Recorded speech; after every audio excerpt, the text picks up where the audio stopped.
Tony and Cherie Blair allegedly broke royal courtesy when they made some indiscreet and public remarks about their stays with the Queen at Balmoral Castle, the holiday home of the royal family. In Tony and Cherie, A Special Relationship, biographer Paul Scott describes the Blairs' troubled annual visits to Balmoral. Cherie Blair's relationship with the royal family has been questionable over the years, and, on one occasion, Mrs Blair refused to curtsy to the Queen away from the cameras on their first visit in 1997. Royal Wars, How Cherie Blair Fumed at Princess Anne After Major SNUB, How Queen Mother Was Mortified with Cherie Blair After Diana's Death. However, it was suggested in the 2006 biography that Tony and Cherie Blair were welcomed with open arms by the royal family on their subsequent annual visits to Balmoral.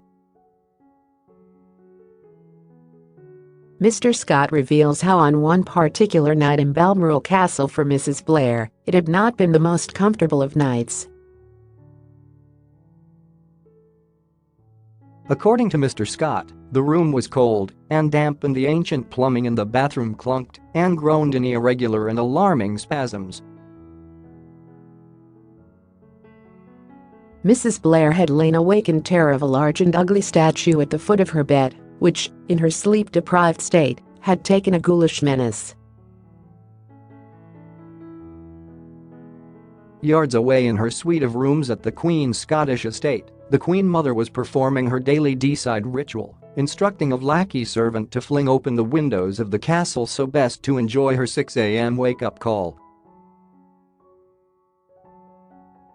Outside stood her favorite bagpiper delivering his daily ear-piercing morning serenade. Mrs Blair would later describe the incident as too unbelievably horrible for words, which, according to Mr Scott, was to be the first of many nasty surprises. Mr Scott claims those who know Mrs Blair know that she is certainly not a morning person. However, Mrs Blair's husband is a natural early bird. The biography suggests after such an unpleasant night at Balmoral, even he was ready for a lion. In Tony Blair's memoirs A Journey, he described country weekends at Balmoral as a vivid combination of the intriguing, the surreal and the utterly freaky.